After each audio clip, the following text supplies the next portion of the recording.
On Judiciary Watch today, Utako shop owners and traders sue Amak. Malami hosts Senate Committee on Judiciary. Court declares Chukwuka Obiora as authentic senator representing Anambra Central Senatorial District. It's a pleasure having you with us on Judiciary Watch today. I am Augusta Yaaku. Today's episode comes with lots of judiciary news packages and a very insightful discourse. Voting online, counting online, and also publishing online. And you know, Facebook was a victim of such circumstances, and even Twitter and others. And we saw prominent Nigerians, people that should be respected. You see them on Facebook, on other social media, giving false figures as to election that took place in their war. Those are cyber offenses. Our focus this week is on the legal implication of cybercrime. Please don't go away. Keep watching Judiciary Watch for deep knowledge of the law, issues bordering on our collective and individual fundamental rights, for knowing the correct perspective of the law, issues of governance. You just watch Judiciary Watch, because there's no program that is like this.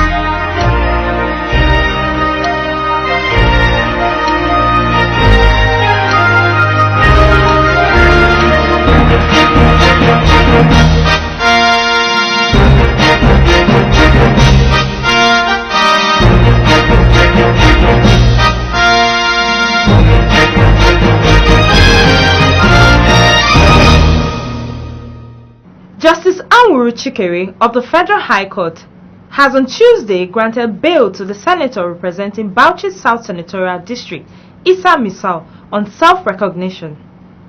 Misal was granted bail after the Nigerian police filed a 10-count charge against him, bordering on allegations of forgery. The motion for bail was granted by the Honorable Court, and it was on the grounds of self-cognizance. You know, he's a senator, a 7th senator of the Federal Republic of Nigeria, Bauchi, representing Bauchi Central. So the court took cognizance of that and the fact that he has been appearing in court. So it was granted on the grounds of self-cognizance. So we are quite satisfied with that, and we are ready to continue with the trial. It's adjourned to February 21st, 2018. In a bid to make the defense of the agencies and parastatals within the Federal Ministry of Justice easier, as well as identify the challenges and prospects, the Senate Committee on Judiciary, Human Rights and Legal Matters have carried out an oversight function on Thursday at the Ministry of Justice.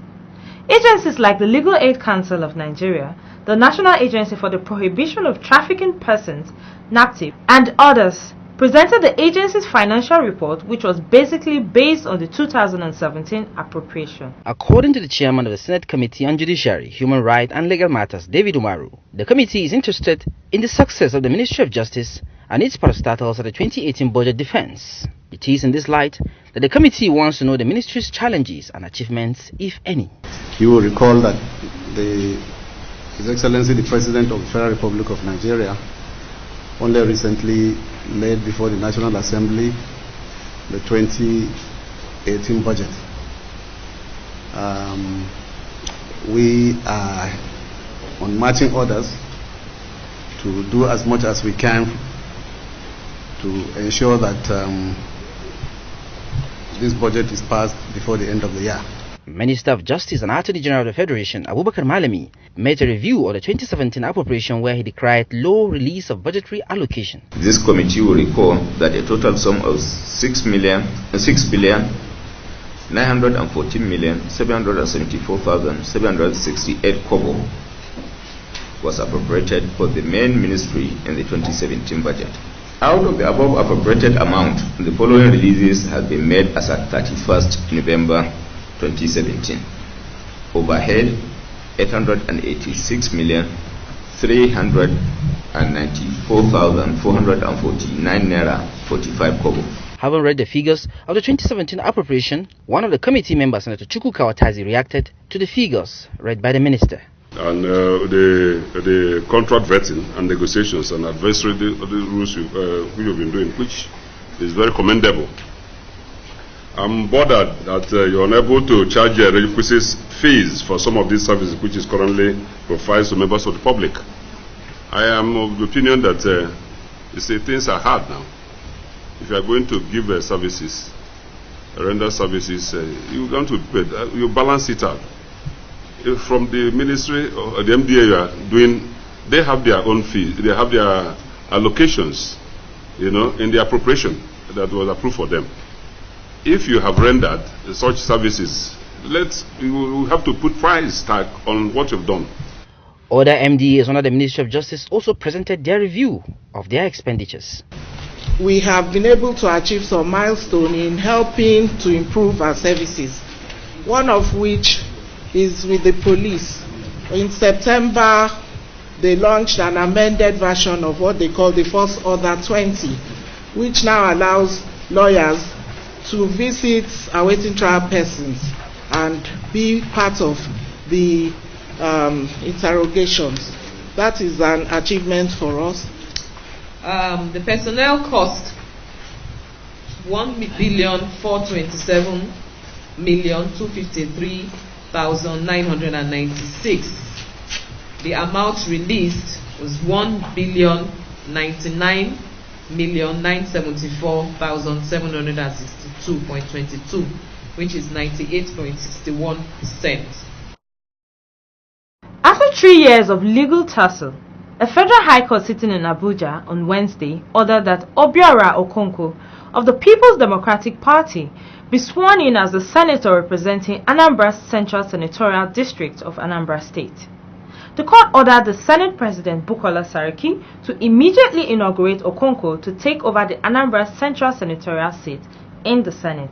Delivering judgment in the suit instituted by Okonkwo against the PDP and 3 others, Presiding Judge John Tsoho held that the plaintiff was validly nominated by the PDP in its primary election of December 7, 2014 for the senatorial district. In the uncontested suit, Justice Tsoho ordered that the certificate of return earlier issued to another aspirant, Uche Ekwenife, be withdrawn and a fresh certificate be issued to Obiora Okonkwo by the Independent National Electoral Commission. Anything that happens in the post-election period is subject to what happens in any pre-election suit. That has been the trend. So, even if you win the election, whether you are challenged in the tribunal or not, if there's a pre-election matter in court and you are ordered removed, that is the most binding decision. The Supreme Court has said so in several cases. They are too numerous to be counted. So, whether or not there was an order that there should be a rerun in January 2018, that doesn't count at all. That issue came up and Justice Era Mohammed dealt with it. There was no appeal against that. And also today, when we were arguing, all the parties, including INEC, submitted to judgment. I congratulate the people of Anambra Central, who have been many years without their senator, and thank them for the patience and the support. And I thank the judiciary. I've always said that justice might be delayed, but surely not to be denied. With this judgment, INEC is expected to cancel the already planned January 2018 Anambra Central Senatorial District elections. Justice Yusuf Halilu of the FCT High Court sitting in Abuja has denied alleged husband killer Mariam Sanda bail for the second time. Mariam, who is the daughter of Maimuna Aliyu, a former Asa Savings Bank executive, was arraigned by the police for allegedly killing her husband. She was said to have stabbed her husband several times at his Maitama residence in Abuja a few weeks ago, based on allegations of infidelity. Justice Halilu acknowledged a medical report presented by the defense counsel, Joseph Daudu, to request for Mariam's bail based on her health status. After a long scrutiny which lasted for over 3 hours, Justice Halilu struck out Mariam's application for the second time. He, however, said that the defense counsel has not shown any exception as anticipated by law that the said ailment cannot be treated in a detention facility. He added that the fact that Mariam is a nursing mother was not a general principle for granting bail, hence his denial of it. He, however, granted bail to Mariam's mother and her brother, who allegedly helped shield the alleged crime scene on the condition that they must provide 2 sureties each, who must reside within the city center in Abuja. They are also expected to submit their travel documents to the court while the sureties must deposit proof of their landed properties in Abuja. Of course, there are some offences under the law that such bail, for it to be granted, must be based on exceptional circumstances. But there are those that bail are granted within the discretion of the judge. It need not show exceptional circumstances. And that is exactly, we have done the job, and we have to tell the court that is within his discretion. And it is not for us to show that this person must be granted bail, but it is for him, since the law permits that the offense for which they are standing trial, which is a screening of an offender, is a bailable offense under the law. So it will be unconscionable on my part to stand up and say that I'm vehemently opposing when I have no other reason, because we have completed our investigation. Without the investigation, we would have brought them anyway. And you know, once you say you are opposing the application, you must support it with reasons. Reasoning is exactly what it's supposed to be, because ordinarily the exceptional circumstances expected to be shown for the bail to be granted, and the condition precedent has not been met, as you heard. That was what His Lordship has expressly. The case was subsequently adjourned till February 5th, 6th and 7th, 2018. The premises of the High Court of the Federal Capital Territory, Jabi, Abuja, was on Thursday thronged by the incorporated trustees of Utako shop owners and traders of Utako Market in the Federal Capital Territory. The traders who arrived the court premises to seek redress on alleged attempts to demolish their properties went on rampage after noticing the absence of their supposed presiding judge. This agitation is as a result of the absence of the presiding judge meant to preside over the matter between the traders and the Abuja Municipal Area Council, AMAC. The legal dispute is as a result of the reversal of the initial agreement between AMAC and the shop owners in the year 1997 when the market was built.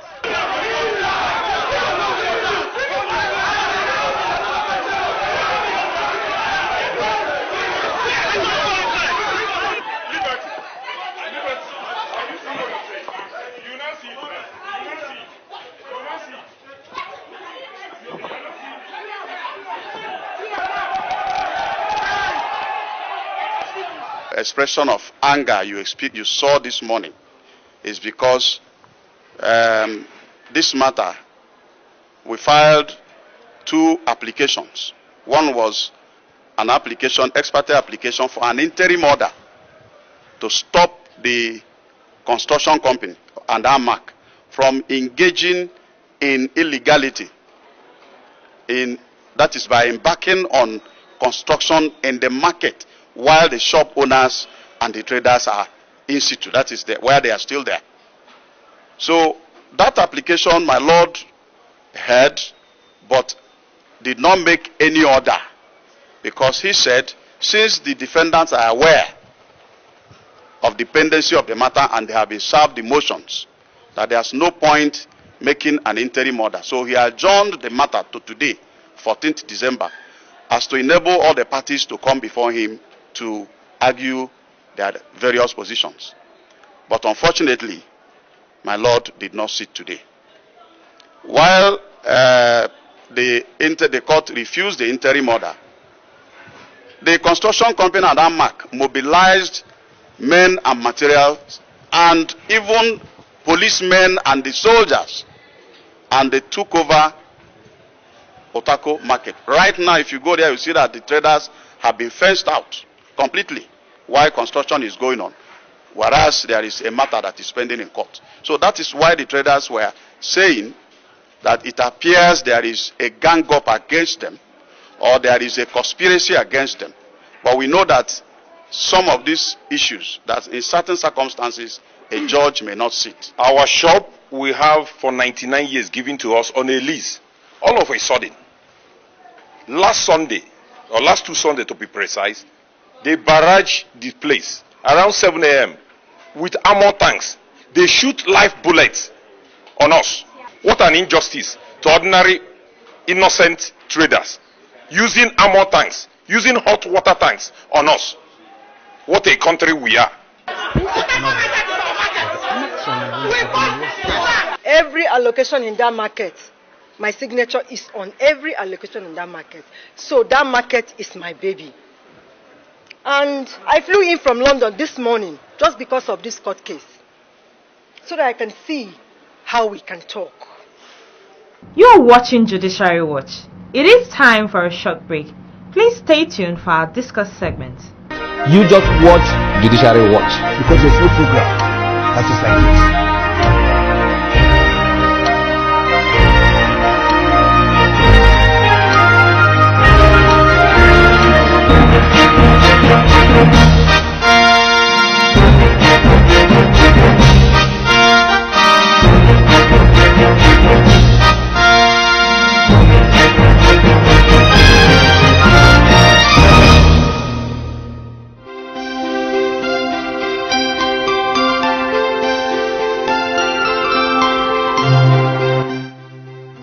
Well, the assessment of the use of computer or technology in Nigeria judiciary is a pass mark, like I earlier said, is 25%. 25% in the sense that renovations are coming in. And at the same time, there is no new, particularly these new wigs, new lawyers. There is no lawyer now in Nigeria that does not have an email, unlike before. There is no lawyer now in Nigeria that is not on WhatsApp or in all the social media. Now in Nigeria, you can see lawyers conducting client interview through the social media, particularly the use of Skype, and even some of them WhatsApp conversation and other stuff. There are conferences, there are inter-boundary communication between Nigerian lawyers and abroad. And make it more better again was the new innovation, which we must give it to the current NBA president, A.B. Mahmood, Senior Advocate of Nigeria, in this just concluded NBA conference. All participants were entitled to tab, and also I think there was some subscription with a particular network whereby it enables you access the internet and also access some legal research materials. And also the National Industrial Court has taken the bull by the horn. If you look at the National Industrial Court through 2017, you discover that you cannot file the process online. I don't know if you see it now. So it's a pass mark, and I think if we are to look at it, it's quite different from the traditional way of practice. And if in 2017 we are recording this pass mark to some sectors in the legal environment, come to think of it, by 2023, you discover that everything will go online. You see a lawyer addressing the court with his tab, unlike the normal file. And another thing again, it has come to a level whereby most of us now have our offices in our bedroom. Your computer, your tab is contained with all the necessary law reports, all the search materials and other stuff. And so it's a pass mark to say. It's a pass mark. Well, cyber crime, simply put, are crimes committed with the use of cyber or computer or the internet, if I may say. But in the local parlance, you see people saying Yahoo, all those kind of stuff. But it goes beyond that. So any crime committed with the use of information and technology gadgets, the use of the computer, even your cell phone, and also any gadget that is flying with the current technological trend, is what we call the cyber crime. Well, the law, I will not fail to note that is a new area of law in Nigeria, particularly. And in 2015, the National Assembly passed into law, and with the consent of the President, which was accepted by the President, known as the Cybercrime Prevention Protection ACT Act 2015, that stipulates that states the law, that states the offences, that define what cybercrime is within the territory of Nigeria, and which is also conversant with what we have abroad. But the bitter truth about the whole issue is that is the awareness there. Are the agents empowered to enforce, or at the same time prosecute people who are guilty, who are found to have alleged to have committed such offense? Are they equipped with the necessary requirement, or you don't even know what the law is all about. The average policeman, when he sees you with a laptop, will just hold you by the roadside that you are a Yahoo boy. Then one thing you ask yourself, is there any crime? Is there any crime known as Yahoo? The first question. But there are offenses that really states the use of such technology to the disadvantage of the public and even to the government. If you look at that particular law, the Cybercrime Prevention and Protection ECT Act 2015, if you look at from section 6 downward, you discover that the state offenses that constitute cybercrime. A good example, the common one I want people to, people don't know, is the fact that someone will unconsciously leave his Wi-Fi open. Then, before you know, people will tap into the data and start making use of the data. It's a cyber offense. Another thing again is just that tampering with someone's computer without his knowledge, even going as far as deleting details, altering information, is a cyber crime. But the security agent, the people in power to carry out such investigation, also to prosecute people found alleged to have committed such offense, they are not aware. All they just know is Yahoo. And do you know the painful part of it? It's just that when they just see your phone, and they see, particularly if you go to the south, it's so cumbersome. It's so cumbersome that when they see you with a big phone, they owe you, and they look at the phone and they see a white man's picture, the next thing, you have committed an offense. And when you ask them what is the offense, they'll say, yeah, Yahoo boy. So you see the satire in the purpose, that is, you see the satire in the issue, because the law alone cannot deter people from committing such offense. Do you understand? It's the attitude of the people towards law that makes a society.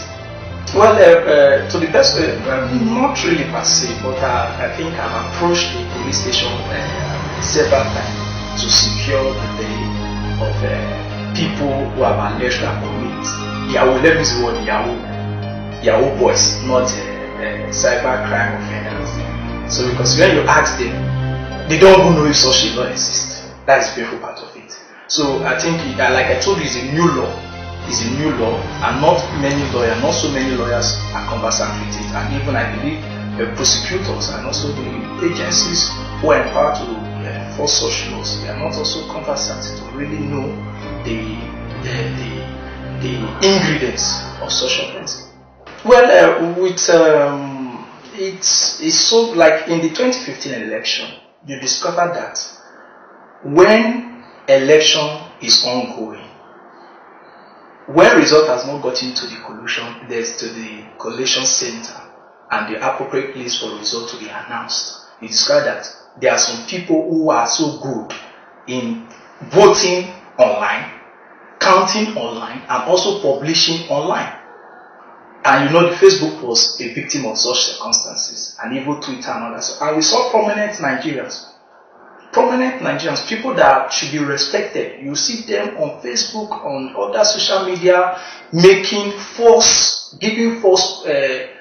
figures as to election that took place in their ward. Those are cyber offenses. If you look, that is the particular law. If you look from I think section 12 thereabout, it stipulates whereby when you intentionally alter a data. Do you understand? With the sole purpose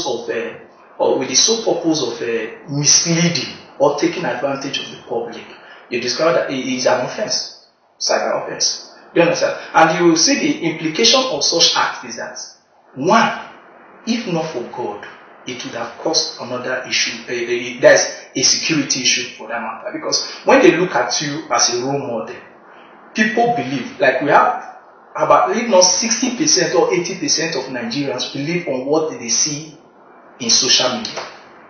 And Nigerians who are not too, particularly the elite class, they are taking advantage of that particular fact. So these are offenses which somehow, or with the introduction of the electronic voting system, whereby the card reader and other stuff, is an area we need to look into, because it can be manipulated. It's technology. Someone manufactured it, and it's possible that it can also be manipulated.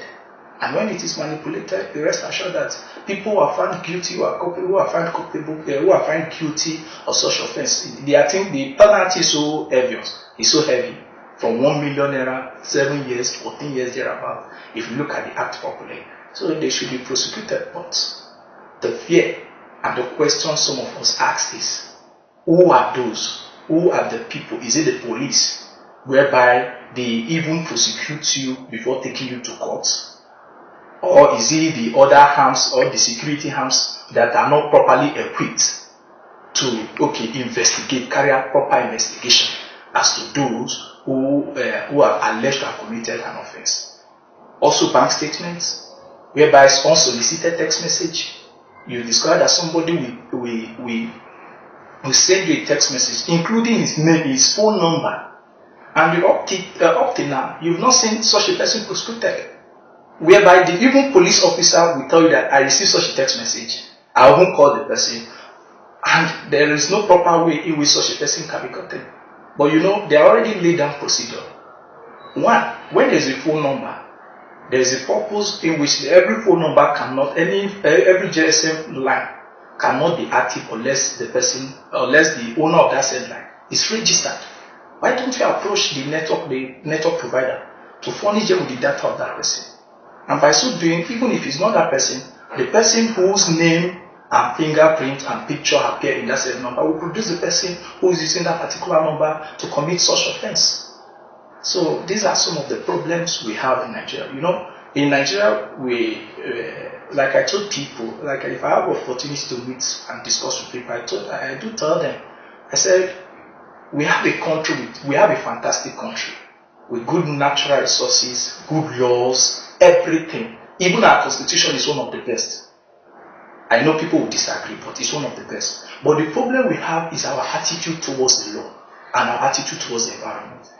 So if we have people who are willing to be submissive to the constitution, submissive to the law, I think we won't have a problem. And our country will be one of the best. You just watch Judiciary Watch. Because there's no program that is like this.